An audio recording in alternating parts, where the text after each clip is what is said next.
guys are doing good. It's the first time that I think that I've ever made a video during the day, because usually I'm just like too busy or I wake up too late and have other stuff going on. But as you can see by the top right, it's 10:45 in the morning right now. Usually I make all my videos at like after midnight, usually like 12 or 1, but anyways, have some time today, so I want to look at this somewhat new REIT. So this is New Lake Capital Partners. Their ticker is NLCP. Now, they are extremely similar to IIPR, Innovative Industrial Properties, which we've looked at on the channel before, and I actually own them in the public dividend account. Now, because we already have, let me get a drink. Because we already have, like a cannabis related stock in the public dividend portfolio, I don't think I'm going to add this one in there. One, because I don't want to, double down on that sector. It's a very niche sector. This is also an extremely small, risky company. And I just don't know if like the level of risk and the lack of like proving itself historically like lends to me like adding it. But typical disclaimer before we get started: I'm not a financial advisor or a legal advisor or a tax advisor. None of this is financial, legal, or tax advice. Take it all with a grain of salt because it's just for entertainment, and do your own research and consult a professional if necessary. And I do own some shares of this. I picked it up, I think, last week when I found out and did my initial look at the company. I don't have much. It's an extremely small position because it's a very small company. It's only about $500 million market cap, so definitely in the micro cap category. I think it actually trades as an OTC. They mentioned on their last earnings call they're looking at uplisting to the NASDAQ, but I think there's a couple metrics they need to hit before that can happen. But my cost basis, I think, my average cost basis is around $24.08. But this thing is extremely volatile because it trades on very low volume. If we look at their Seeking Alpha chart here, it freaking broke the Seeking Alpha. That's nice. That just shows you how small of a stock it is. So here's the 5-day on it. So you can see from just this past week, one day it started at, I think I bought last week probably around here, but like higher in the day if I had to guess, or maybe it was here. Yeah, that'd be like last week was like right here. No real reason for that timing. I just wanted to get into it a little bit because I thought it was interesting. But yeah, you can see the price movement is extremely erratic. Looking at like 24.78, it started the week at. It dipped down all the way on Monday to 22.60. Came back up, and on Tuesday opened at 24.40. Got all the way up to $25. No, $25.50 on Wednesday. Came back down to $24.74. Peaked at $25.50 again on Friday. Died midday to $24.38, and then came back up to $25.25 at the end of the day on Friday. So extremely erratic stock. Only 37,000 shares. So this is definitely risky, really risky. But yeah, so my interest in this stems from, I do like the whole sell the shovels to the gold diggers pitch. Don't buy the companies, buy the suppliers of the companies, especially in the cannabis industry, because I feel like I don't know, a lot of the cannabis companies, if you hold them directly, although they are more liquid and probably more well known, and they have access to better funding and such as a result, they're just extremely erratic, even more so than something like this, I believe. And that's partially because they're more growth-oriented companies. This company just declared a 33-cent dividend, and they expect that to be sustained. And that's a quarterly dividend. So if you extrapolate that out for the coming year, that puts their current yield at about like 5.3%, I think, 5.23%. And this is even higher than I bought in, so my average is probably around a yield on cost of like 5.4%. So, like, because of that, I think that dampers the volatility a little bit. Now, the concern is, one, that they're basically a duplicate business model to IIPR. Now, one of the reasons that I don't see that as a huge issue is because I think there's room for more than one player to exist within the space. And I also think that this company focuses a little bit different geographically. I think they only have about 30 properties. They gotta have a presentation here.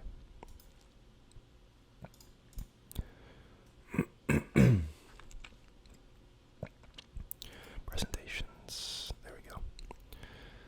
Wait for that to download.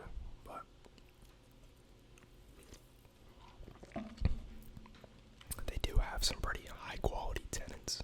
A lot of the big names. I don't know why this isn't downloading. My internet has been absolutely abysmal lately. I have no idea why.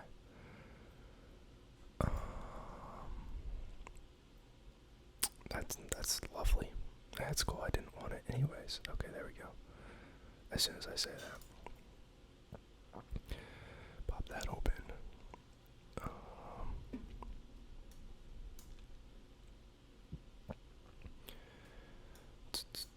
There we go. Lovely. Okay, so yeah, you can see OTC right here.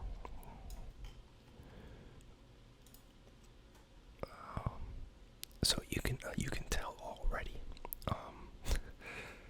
just from looking at like the company's website and their presentations and such, that it's, you know, a smaller company, doesn't have as many resources. They're not I don't know, like there's seasoned people in the company, but it doesn't, the presentations and such don't give off the air of like organization and like professionalism that something like IIPR gives off. But then again, they're like, I don't know, 10 or 20 times bigger. I don't remember what IIPR's market cap is. Now, this company was actually formed through like a special merger, from my understanding. So there was New Lake Capital Partners, which is, I think they kept the name of, and then there was a company called Green Acreage Real Estate Corp, and they merged to ultimately create this company here. I think when they first like merged, they only had about 24 properties and like 325 million in assets, with like 110 million in cash, if I remember correctly. I have some notes off to the side. I'm not just a human computer.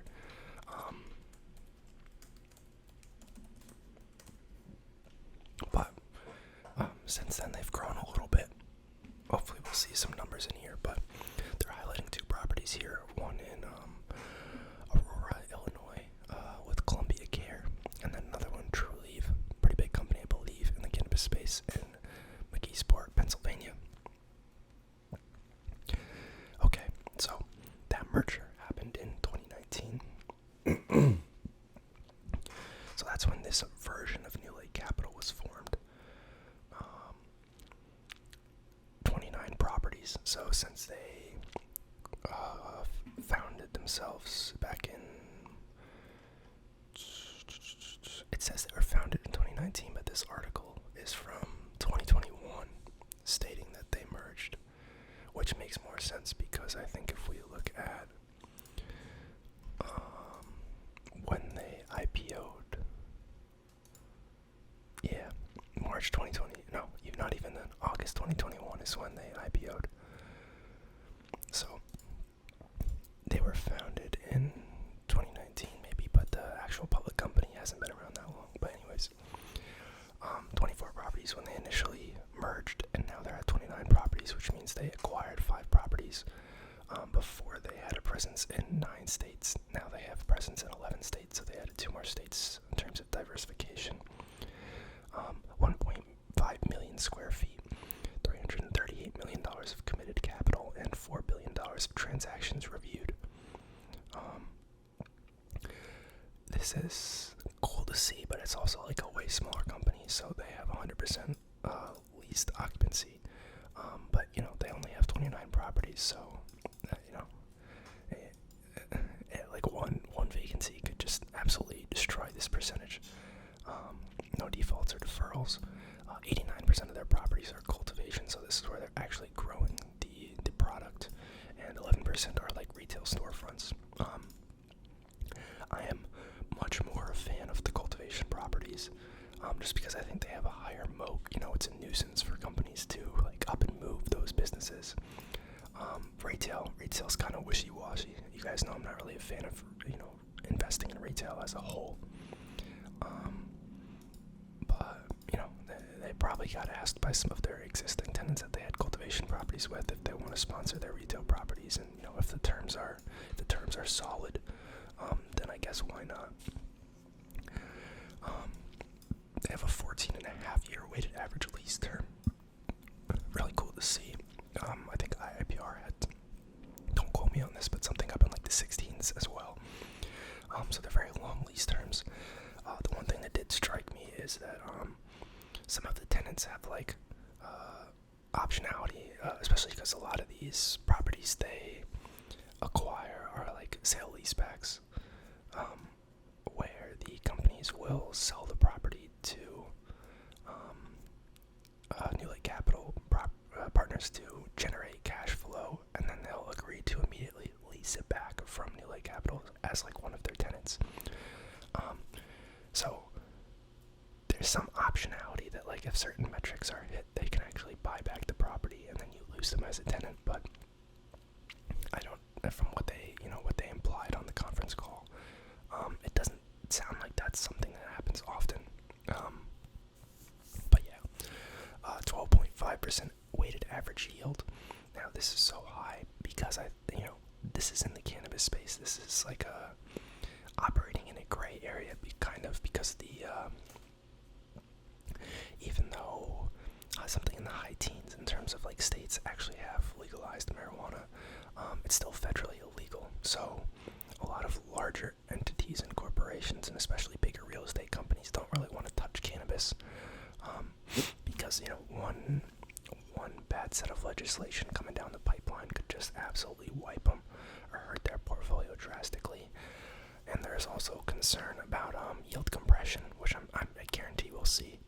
Not actually a guarantee, but like, you know what I mean. Do your own research.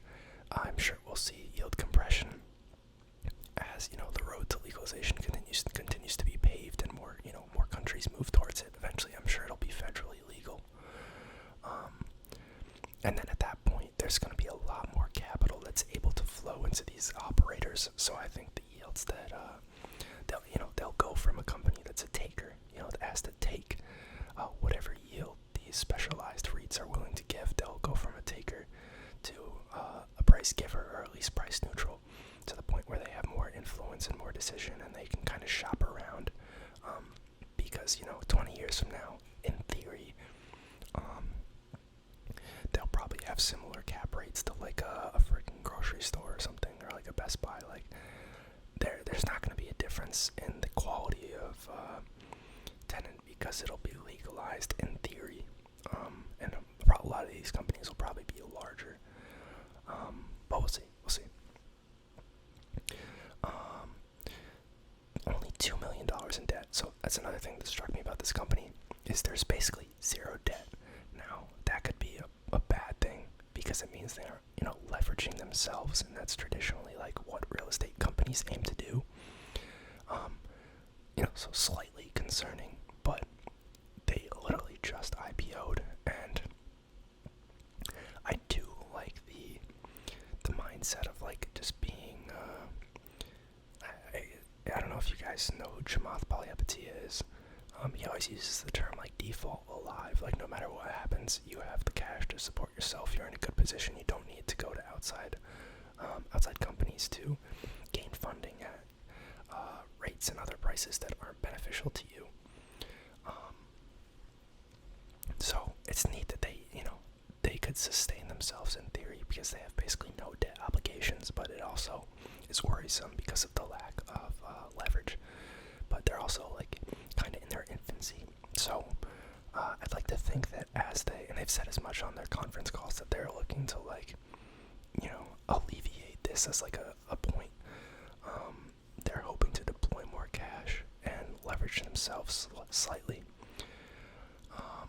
There's the dividend I was talking about, $1.32 annualized Q1 2022 dividend. So at current prices, that's like over a 5% yield, which is decently solid, especially when IIPR's yield is I think around like 2.5, if I had to guess.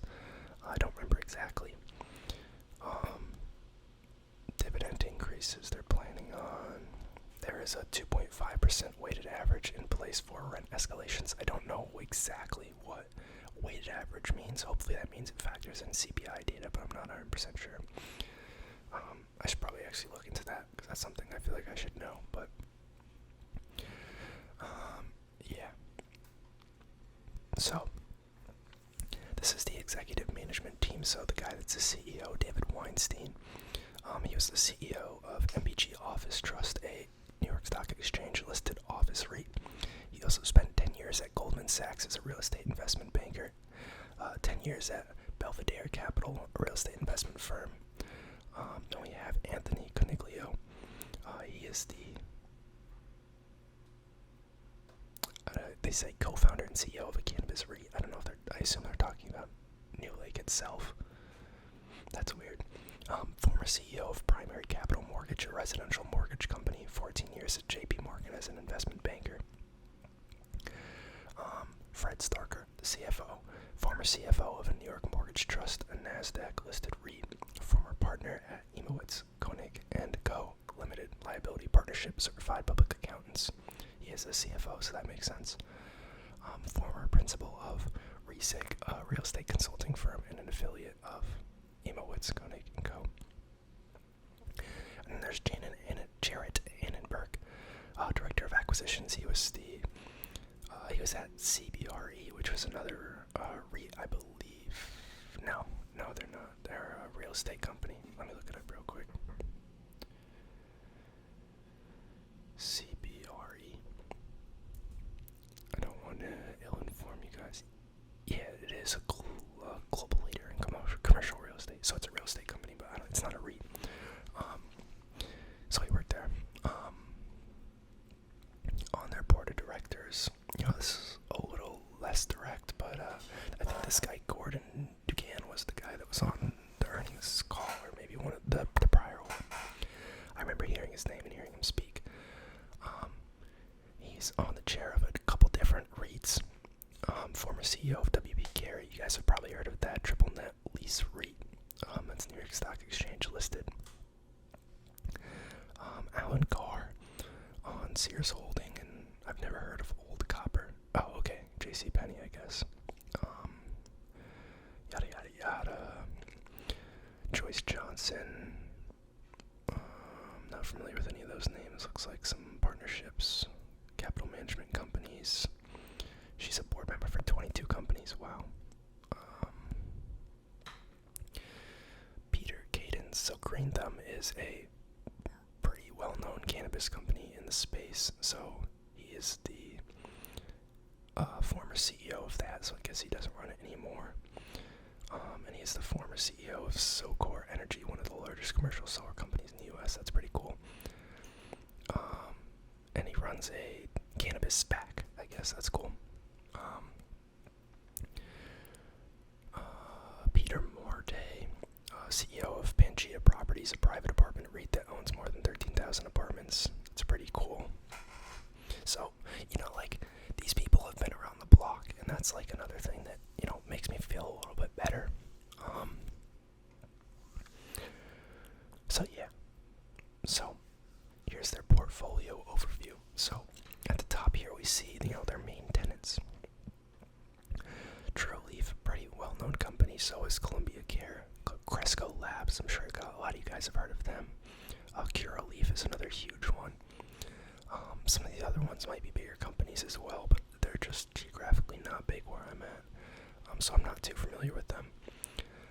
You can see they've got properties in California, Arizona, Nevada. God, my geography is failing me. I need to look up what that state is now. I'm sorry, I'm not fully woken up. And I just never paid attention in history class. North Dakota. Wow, I'm an idiot. Missouri. Arkansas, Illinois, Ohio, Pennsylvania, Florida, Connecticut, and Massachusetts. And they're actually headquartered in New Canaan, Connecticut. So, like, right there, I think. And then a breakdown of their tenants by, I assume, by rental income. Curaleaf is 22%, Cresco is 14.9%, Revolutionary Clinics is 12.5%, Trulieve is 12.2%, Columbia Care is 10%, Hadai, I have no idea what that is. Oh, Hero Diversified Associates, never heard of them. 6.2%, Organic Remedies, Acreage 6.2%, Mint 5.6%, PharmaCann 1.4%. So, relatively diversified, and some of their, larger tenants are good companies. Curaleaf, Cresco, Trulieve, Columbia Care, like these are well-known companies in the space.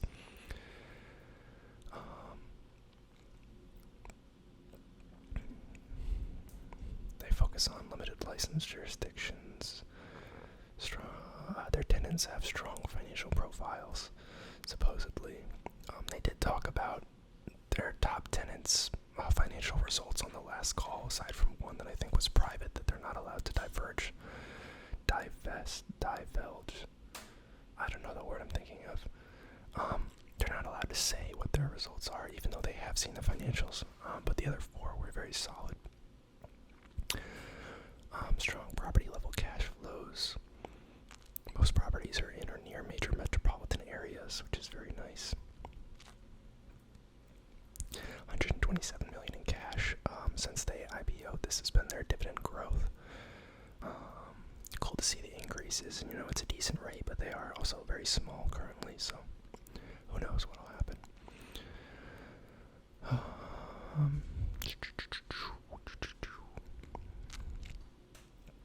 So right now, 82% of the U.S. population resides in medical markets, 44% of the U.S. population resides in adult use markets, 68% of the U.S. population supports adult use cannabis. So, this is Nevada. I'm so dumb. All the light blue states are medical only. All the dark blue states are adult and medical. They're projecting an 18.3% compound average growth rate between, I guess, 2019 when they were founded to 2026. So they're calling themselves an early mover, even though they're not the earliest mover. I would say that's probably relatively true. They are one of the first few, cannabis REITs. There are a couple out there, aside from IIPR and NLCP. But I think some of them are strictly mortgage REITs, and then the other ones aren't as big as New Lake Capital, I believe. And yeah, that's it. So, neat looking company. I have a teeny bit of money in it, but it is very risky, and I don't want to get in too deep. But because it's so early in the company's cycle, there's so much runway. And hopefully this is something that stems into something bigger down the road. But do your own research. Don't buy it just because I talked about it. I could lose all my money by this time next year if this company goes belly up or something bad happens with the cannabis industry. But let me know what you guys think, and I'll see you guys next time.